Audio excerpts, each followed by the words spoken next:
Alright, what's up pemirsa, masih di Rahman Vlog. Ini sekarang masih jam 10.41 menuju siang, dan gue lagi di Galveston.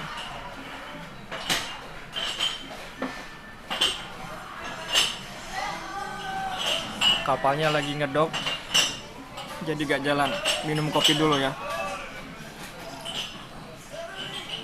Nah, kali ini gue bakal kasih tips kalau kalian punya pilihan antara stay di kapal atau enggak dipulangin.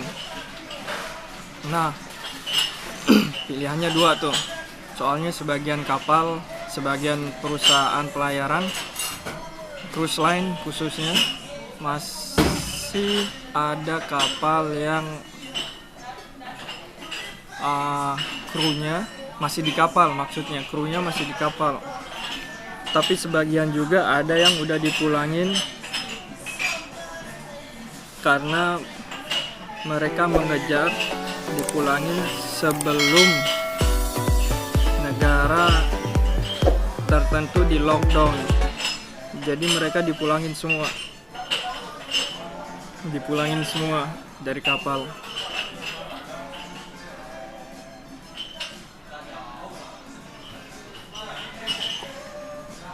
Maaf nih, mata masih merah, baru bangun soalnya. Bangun tadi jam 10. Mandi ke atas, minum kopi. Soalnya ntar jam 12 start kerja lagi.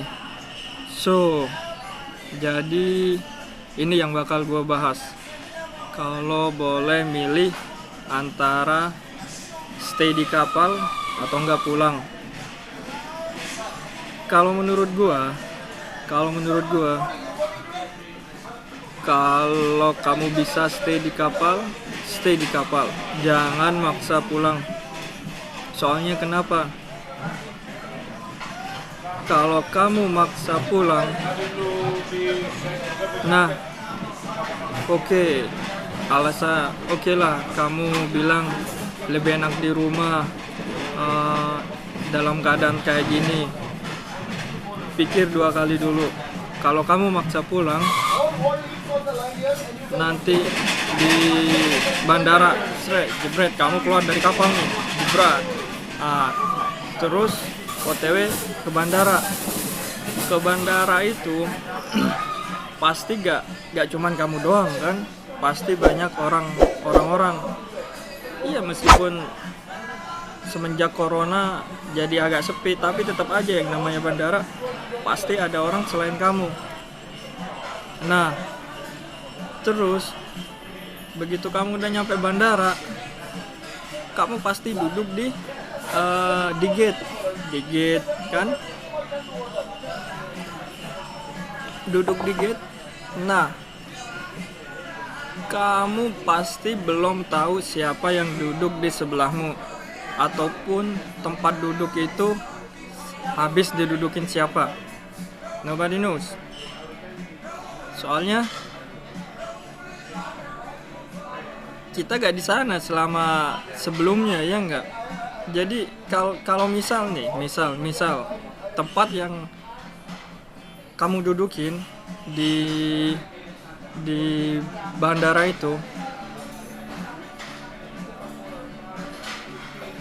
habis kena duduk sama positif COVID-19, no, ada kemungkinan kamu tertular. Terus itu baru di gate masuk pesawat jebret. Terus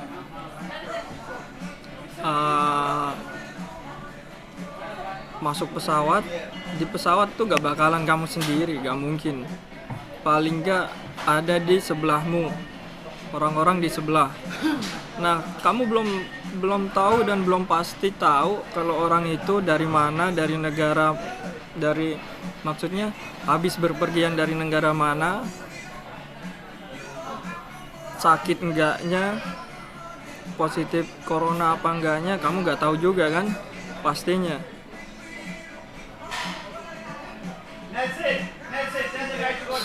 Soalnya Ya itu pasti kamu gak tahu. Nah, kamu gak bakal tidur nyenyak juga di pesawat. Coba pikirin itu. Bayangin kalau yang duduk di sebelahmu dia positif COVID-19. Gimana jadinya tuh? Nah, habis dari itu udah oke. Let's say continuous. Habis dari itu kamu transit di suatu negara.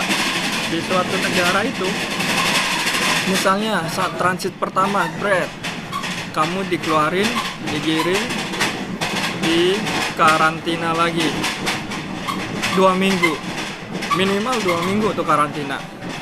Buang-buang waktu juga. Yang pertama kamu buang-buang waktu, yang kedua masalahnya timbul lagi, kamu juga gak tahu, kamu pasti barengan sama orang dari mana-mana, sama orang yang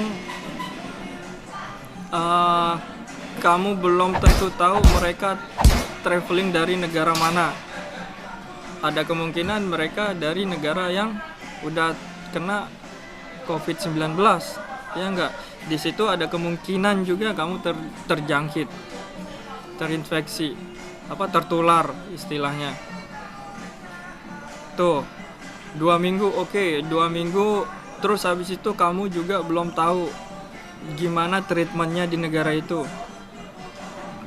Misalnya kalau dikasih treatment ala kadarnya, kan yang pulangnya kamu sehat, nyampe di suatu negara kamu diisolasi, di karantina, jadi terjangkit.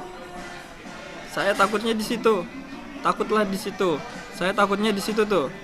Takutnya pulang dari kapal sehat, bugar, nyampe airport, nyampe bandara, di karantina, ngumpul bareng orang-orang yang nggak tahu kanan kiri, nggak tahu dari mananya, habis itu terjangkit.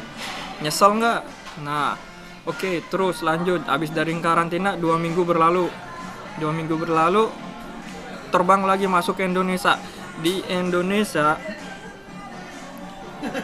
Sri Mulyani juga sebagian, kalau saya dapat informasi, contohnya di Bali, siapapun yang datang di airport domestik maupun internasional, dia digiring khusus, langsung begitu turun dari kapal langsung digiring berat masuk ke ruangan tertentu, di karantina 2 minggu. Udah 4 minggu kamu buang-buang waktu, ya enggak? 4 minggu buang-buang waktu. 4 minggu sebulan buang-buang waktu. Di sisi lain juga ya balik lagi yang saya bilangin tadi, kamu belum yakin, belum pasti yang duduk di sebelahmu itu di airport, di pesawat, pas lagi di karantina, kamu belum yakin pasti mereka negatif COVID-19. Nah, dari situ coba pikir-pikir lagi, kalau misalnya boleh memilih untuk diam di kapal, bertahan dulu di kapal, nyampe semuanya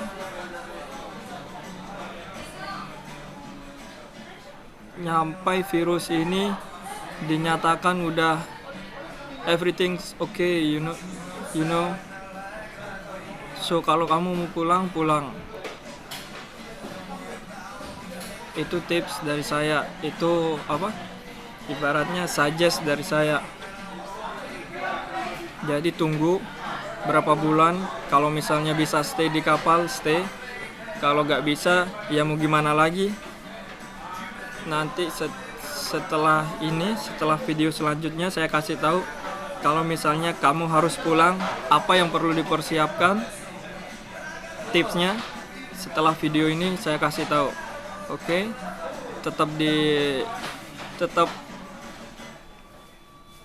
stay tune on the Rahman Vlog. Jadi di sini gue bakal berbagi seputar info di kapal yang lagi ngetren sama COVID-19. Oke. Jangan lupa subscribe, like, atau mungkin share. Mungkin ini bisa membantu